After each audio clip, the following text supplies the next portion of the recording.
What's good with y'all, man? It's your boy Will back with another video. Now today we're gonna be discussing, and I'm gonna start rolling off a little bit of some of my season previews and bold predictions and bold takes. So today we're gonna be on the defensive side of the football. I was gonna go into some offensive bold takes and some offensive, and these are not like just stuff I'm saying out of curiosity. This is stuff I would put money on. I do gamble a little bit, so I've already put money on this, but these are stuff that I definitely would put some money on, and I feel like it's a good prediction. And that a lot of people might not see coming really. So today like I said, we're gonna be on the defensive side of the football. We also got a couple series coming up on players that can break out. So featuring guys like JOK, Grant Delpit, Jerome Ford, Elijah Moore, Deshaun Watson. Guys that I feel like are in the perfect situation to really break out. Now, so the guy we're going to be talking about today is Myles Garrett. The reason I didn't feel like Myles Garrett was in the perfect situation to break out, because Myles Garrett has been ranked and rated the best defensive player the last 24 games. How many games? 34 games. Myles Garrett has been ranked the best defensive player in football. So it's not much for him to break out with. His PFF grade 2021 was a 92.0, higher than TJ Watt, who won Defensive Player of the Year. And I'll get into that a little bit more down the road. And then last year was 92.5. Now, and Frank Clark won the Defensive Player of the Year. I think it was higher than Frank Clark as well. So just to get into it, I feel like it's a bold with the not predictions, but the projection of where the team should be, and with the new help that he has gotten, I feel like Myles Garrett will win Defensive Player of the Year this year. I'm going to go out on a limb. I don't know, what's the date? May 16th? May 16th, 2023. Or is it May 17th either? Or May 16th or 17th, 2023. By February 2024, Myles Garrett will be announced as Defensive Player of the Year. That's my goal. Not my goal, but that's going to be my prediction. I'm going to hold my guns to that. As long as he's healthy and he can play the entire 16 games, I think this is his year to win Defensive Player of the Year. Now, to get into it, why I think that. For one, last year really could have been his year to win it. But we had a lot of things going into it. And let's just go back into the last 2 years with the Browns. So Myles had 16 sacks. He was going back and forth with TJ Watt. That was the year TJ Watt had the 22 sacks, tied the sack record. Now, he was going back and forth with TJ Watt up until, I want to say we blew Cincinnati out. Remember that? Where all the Odell stuff happened, and we came out and we blew Cincinnati out, and everybody was saying we don't need Odell, and Baker, and blah, blah, blah, blah, blah. So then, on top of that, trying to see, then the next year followed up. And then, the thing about this is, as you notice with Myles, as I noticed with Nick Chubb, like these guys are on pace to having some of the greatest statistical careers of their life. And then what happened is, the Browns will be losing games. Like, we've been on a 4-game losing streak. And, guys start to get a little bit fatigued mentally.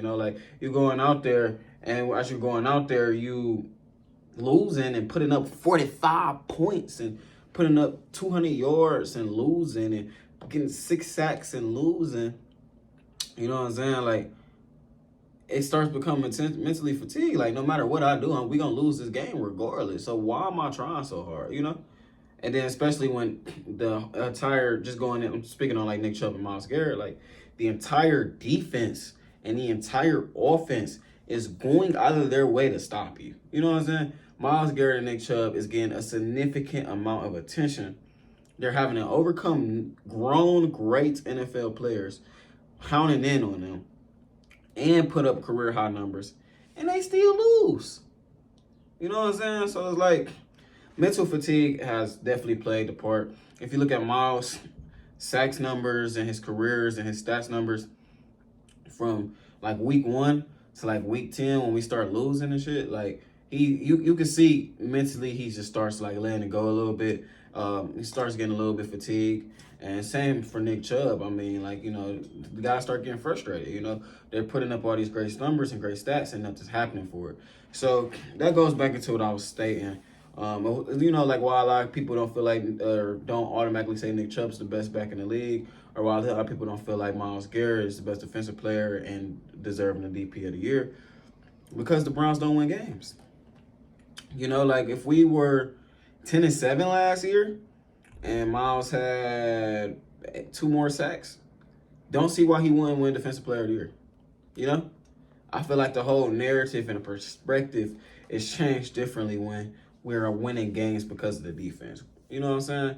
So I feel like it's a lot different. I feel like we should be able to go out there and win games. Now, why do I feel like we should win games? And why do I feel like that has anything to do with Myles winning Defensive Player of the Year?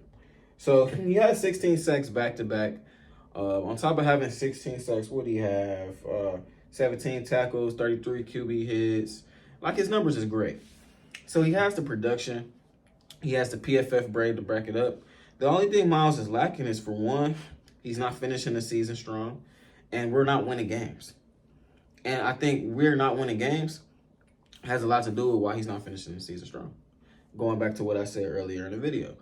So I feel like the Browns will come out and win more football games this year. I feel like if you take Myles Garrett's stats, just take his 2021 year, let's say add a sack to it, and drop that production in 2020, I feel like he wins Defensive Player of the Year easily. Now, he might be competing with Aaron Donald, but the good thing, let's talk about competition here. Aaron Donald, I don't see him winning another Defensive Player of the Year. Frank Clark, I feel like I don't see him winning another Defensive Player of the Year. So where do his competition come in? Where do his competition come in at? TJ Watt, Micah Parsons. Don't kill me if I'm forgetting the name. The guy from the Niners, Bosa, the Bosa brothers. That's all people right then and there. And why do I feel like Myles can overcome that and win Defensive Player out of all of them? For one, TJ already won. TJ Watt's already won. TJ Watt has struggled to be healthy every year. On top of that, I think the Browns finished with a better record than the Steelers. Myles hasn't won DP of the Year yet. And let's be real here. This is a little bit uncomfortable. But if the Browns are good, and we know why the Browns will be good because of our quarterback, I don't feel like the national media is going to give Deshaun his credit. And now this got nothing to do with football, obviously. But I feel like if the Browns are good, it's going to be painted as Myles Garrett's team is good just because he's more of a likable person and he's more of what the media kind of want. You know what I'm saying? He struggled with, like, the narrative is there. Like, he struggled with Cleveland. He came up with the Browns. He's the best player on the team. And they won 10, 11 games. And by far, he has the best PFF grade. He got 17 sacks. He got 30 QB hits. I feel like that all is in line with him winning DP of the Year. I feel like I don't know. I feel like as long as everything goes properly, and we're not even mentioning his help. He has probably the best help he has had since 2020. He has Zadarius Smith, Double O, Dalvin Tomlinson, Alex Wright, Perrion Wimp. Like, the list goes on and on of guys he has helped. Like, last year was his greatest year according to PFF with a 92.5, and he had no help.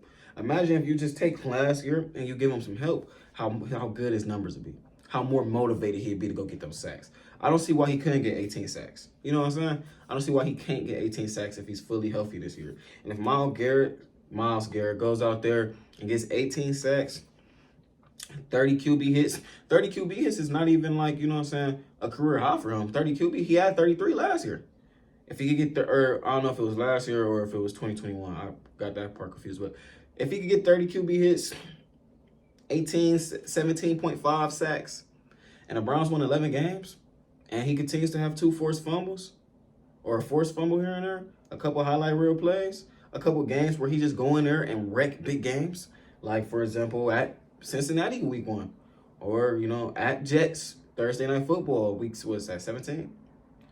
I feel like Myles Garrett can definitely win DP of the Year this year. That's why I put my money on it. I think I put, $15 to win 120 or something like that. In Ohio, that's where I'm located at, if you guys didn't know. In Ohio, we that's where the odds are at. He's like plus 700. I think he's a shoo-in for it.